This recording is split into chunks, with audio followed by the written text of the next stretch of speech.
Okay, we are working on the right-hand rotation, starboard engine, and just wanted to just throw out a couple things here on setting up this one. The reverse rotation has the gear set, whereas this obviously has the chain set, so it turns the other direction. On the bottom gear set, this is a Chloe's 3023X, just a standard chain, small block Chevy dual chain, and it has different settings to advance or retard the timing.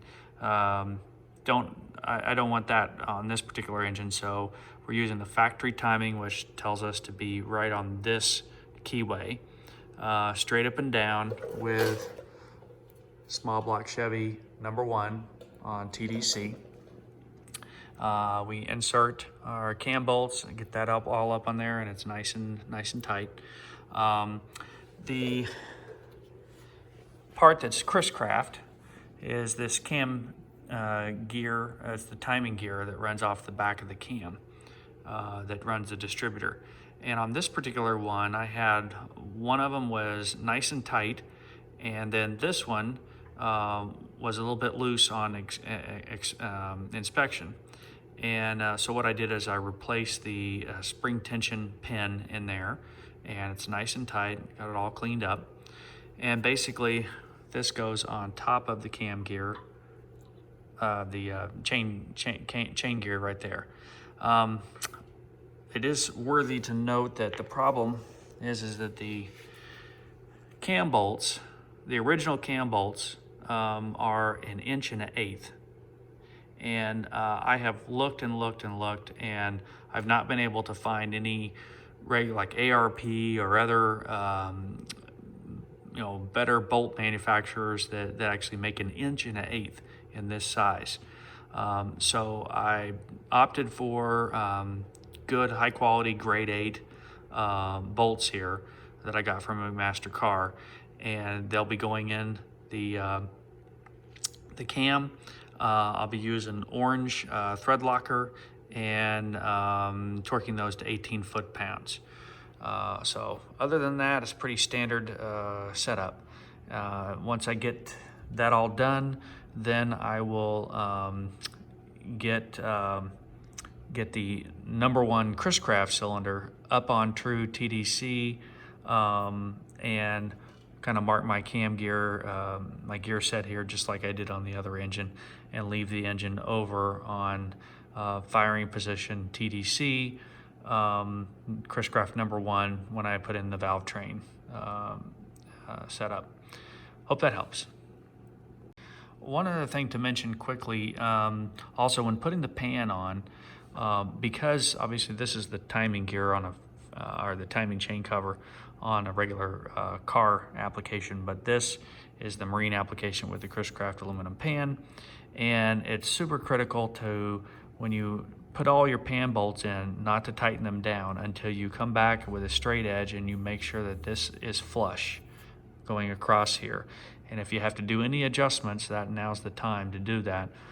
Elongation of the holes or something, maybe there's one hole that might be holding you off just a little bit. But in this case, this one went down nice, and just a little tap with a shot hammer just to kind of move it back a little bit before I tightened everything and got it nice and flush with this face. The rear housing is really critical to have a good flush surface here, so that it won't leak any oil. So just a little tip there to make sure and watch out for this. This is the most critical part of putting on the pan, I think, is to ensure that this is flat with this surface here. Okay, friends, just coming back now that we have both engines kind of similar in their assembly. And let's talk about the rear housing, and we'll touch on the cam, on the end of the cam gear as well on this this particular segment. The rear housing had that, of course, vatted, cleaned, bead blasted, and went ahead and put a good coat of etch primer on it. So we talked about the critical area of having the pan flush with the block So that was successful there. Made sure I chased all the different threads in this first, especially in the pan. Even though my pan was vatted and cleaned and bead blasted, in the lower section of the aluminum pan, when I chased those threads with a tap, I got a bunch of junk out of them. So it's always good to chase all the threads, even though this is a new block. So we've got a combination of 3/8, quarter 20s, 5/16 in the pan. So I did all that ahead of time. Had all my bolts and so forth all lined out, ready to go. One thing to think about or always pay attention is, where is that bolt going? Is it going into a dead end, or is it open up into another passage via maybe either oil or water? In this particular case, this lower bolt here, which in a regular car engine, this would be the water pump bolts here.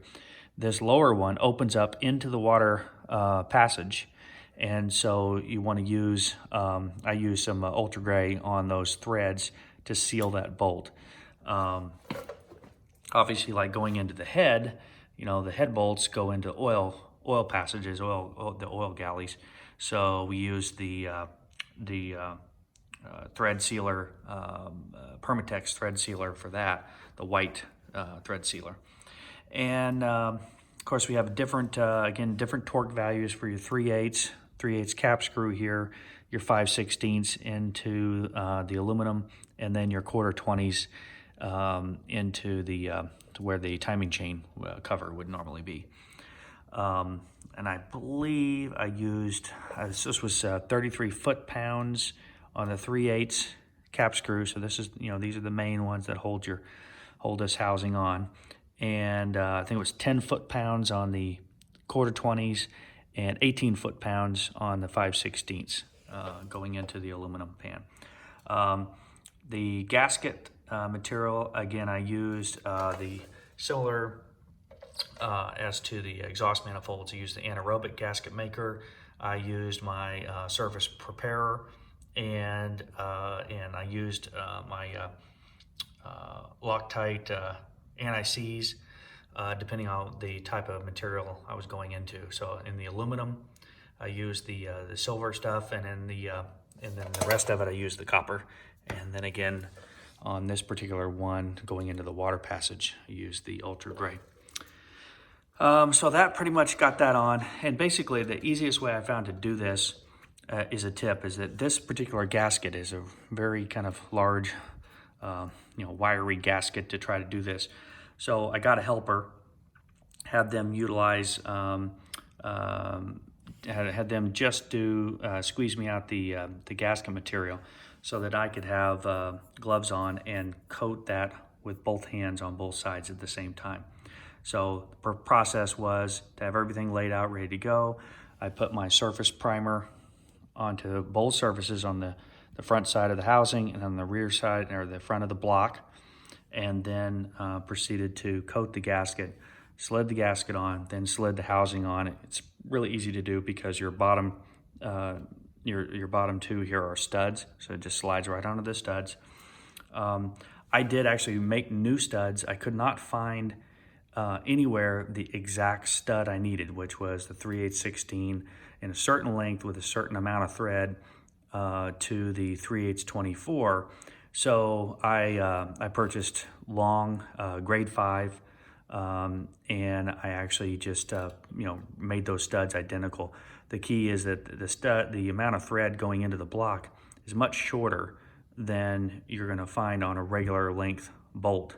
So I had to cut the extra thread off so it would go into the block the right amount, and then cut the threads on this end, the 3/8/24, onto this end the right length, and actually make those studs. So not too terribly difficult, but a fun exercise if you haven't made studs before.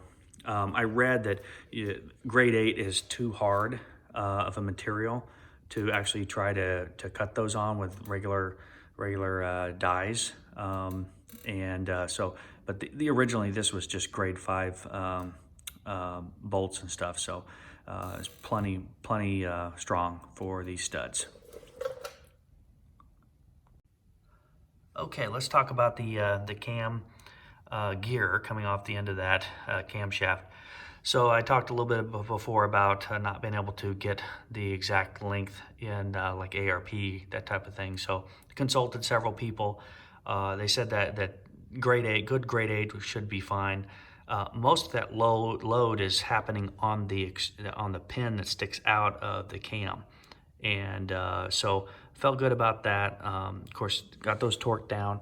I don't remember the torque off the top of my head. I think these are 5/16.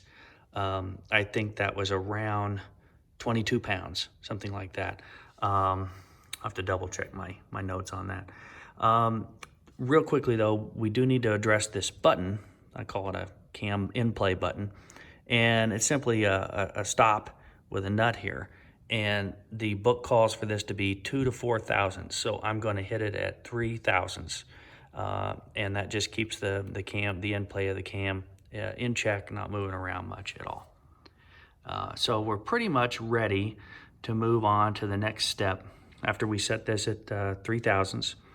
The next step is to talk about the drive cup. The drive cup is basically where normally a harmonic balancer would go. But in this situation, the Chris Craft engine is, this is the back of the engine. You have a special, really strong drive cup here that is press fit onto the end of the crank, or the nose of the crank.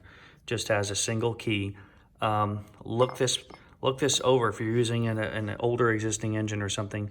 Really take a look at your key. Make sure everything is in good shape here, because all your power is driving off of this drive cup.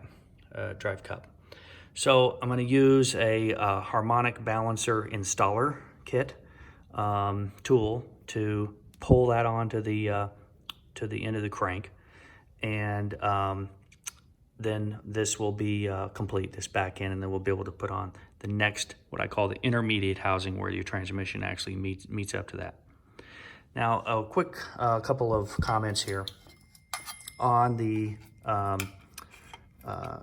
dampener.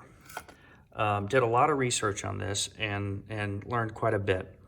I think it's a situation currently where, this particular damper, as well as some other, what we would normally think as common dampeners, are not anymore. And manufacturers have quit making them, and what's flooding the market is stuff made in China that is not nearly as good, and you've got to just watch out. So the main thing too is that, look at some of these online sites, that what they are picturing is not what you necessarily will get. So I found one particular trusted source that I want to steer you to, and that is Federal Marine Transmissions. The guy's name is James Aspaugh, and they're in Illinois or Indiana. You can find them easily online. That guy has been in the damper business for 30 years. He knows everything there is to know about these things. This is a new, genuine Sachs, good quality dampener. They're not much more expensive than the stuff you're going to find at the regular online stores. But this is an authentic Sachs dampener, and that's what I got versus something that's made in China. Also, you'll want to do your research. My engine, this is just kind of a standard 350 build.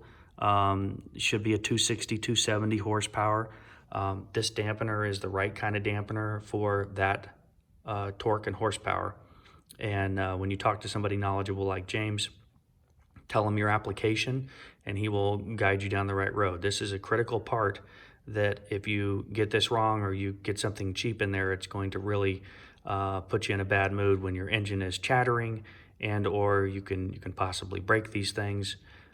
So if you're building up something that's much higher horsepower, let's say you're going for a 383 or a 400 or something like that, and you're cranking more horsepower, this may not be the particular spring strength that you need. You may need something different.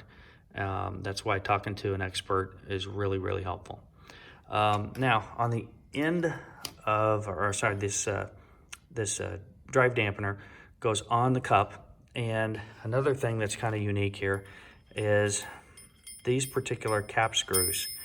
The cup itself has a larger hole for a shouldered cap screw.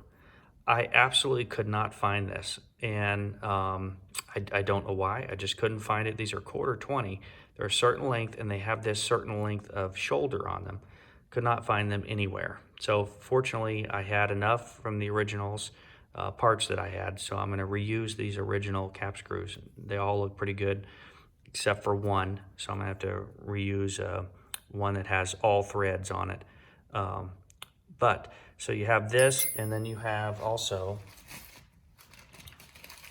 you have a special washer on this, and this is what I found online, and you can pause this video and find these. But what this is a serrated safety washer, and so it has serrations on both sides, and when you torque this down, it's better than what came with it. What came with it is a open serrated washer. Okay, that looks like this type.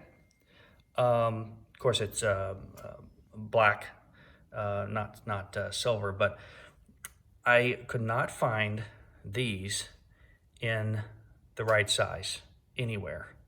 So my next best thing, or probably actually even better, is these serrated safety washers. So that's what I came up with for the drive dampener and the drive cup. Okay, for this section, we're going to talk about the intake manifold. So got this intake manifold completely on this engine. This one is prepared and ready to go, but I want to walk through that process. So I mentioned before that I wanted to paint the bottom side of these intakes just to protect them with this Gypthol red enamel sold through Eastwood. And this is some incredible paint. It's just amazingly tough paint. And basically I painted this and then I baked it in the oven as it states for about 250 degrees for 2 hours. And basically that, it completely seals it and really protects it. So I do like how that turned out.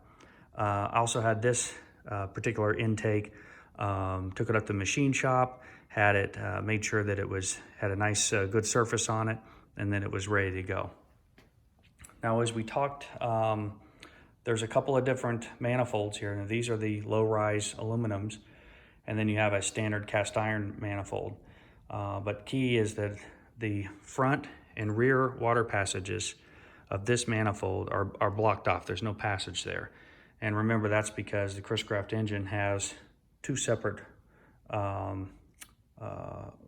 water pump impellers that run each side of the engine. So you don't need to have a crossover.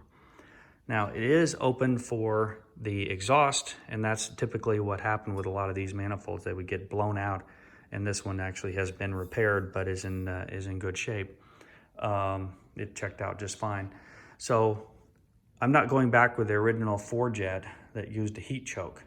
So I don't want to have these heat passages open at all. So that's why I'm using the number 1204 intake gasket, which looks like this. So it has a kind of a built-in metal block here that what we'll do is we're going to use the orange high temp silicone around this just to get a good seal on both sides so that we completely block off that heat passage there. Now, I think it's a good idea to go ahead and also use some of the ultra gray, a little thin bead around the water passages on both the front and the back, and get those really sealed off well before we put the manifold on. So basically the procedure here was I taped the intake gaskets down, I laid the manifold in there, I checked that all of the bolts, everything lined up just fine, put the bolts in, made sure I did not have any kind of obstructions. I also made sure that I put in the remote gear drive for the tack drive, not the distributor, but for the tack drive. Slid that down in there while I had the manifold in there, just to make sure that that went in fine, there's no obstructions. Then, of course, I'm going to use ultra gray to put, my heavy bead across the china wall, and just follow kind of the normal procedure on that. And that basically calls for you to put those beads down, set the manifold down, just finger tight all the bolts, and then it says to wait an hour, and then come back and do the torquing procedure.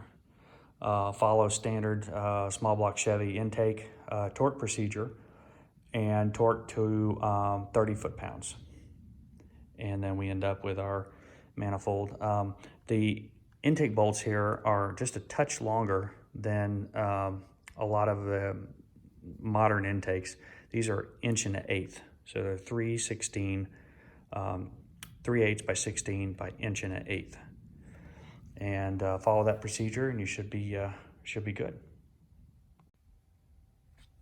Okay, we are going to conclude this this part by talking about the dampers real quick, and the drive cup. We've got both of those completed and on, and let me tell you, they are a serious press fit. You would absolutely not try to hammer that on at all. Even using the appropriate tool, there are a serious job. So basically I cleaned everything. I cleaned them, I put oil on them, and it's pretty easy to get them started, and line them up with the key. But they are definitely a chore to put on. This is the tool that I got. Actually just picked that up at AutoZone. It's about 50 bucks. It did the job, probably at the upper limits of this tool. But I used a high pressure CV joint grease on the tool itself, and on the actual snout of the shaft and the inside of the drive cup. And I used a 12-inch crescent on it, and a 10-inch to hold the end of the tool. So with the right kind of leverage, just one turn at a time, bring it up there. Now you're going to want to make sure that you get it all the way up against the gear and or the chain side. And the way you can tell is that it will be basically the nose of the crank will be flush with the drive cup. If it's a little bit under, you're going to need to keep putting some more elbow grease on it. I had one, the left one went on, pretty nice, plenty of pressure, and it ended up, perfectly flush. As you can see inside there, perfectly flush with the drive cup. This one was about 75,000 shy, and it was just a matter of regrouping and getting a little bit better leverage, and then you just kind of pop, and then it was there. Then on those special cap screws, we already talked about the washers that are on that. Use the orange thread locker and torque those down to about 12 foot-pounds. And it is ready. So in the next installment, I'll put on the rear housing, which accepts the transmissions. My transmission should be done in about a week, and I'll be putting those on. In the meantime, lots of little things to do with regards to painting and other little parts. I'm going to cover a number of the other little parts in other videos, just so you can kind of see what I do, like rebuilding the water pumps, rebuilding the drive housing for the water pump itself, rebuilding the accessory distributor drive that drives the tachometer, and you know, so things like that will get going. Anyway, hope this helps, and look forward to talking to you again.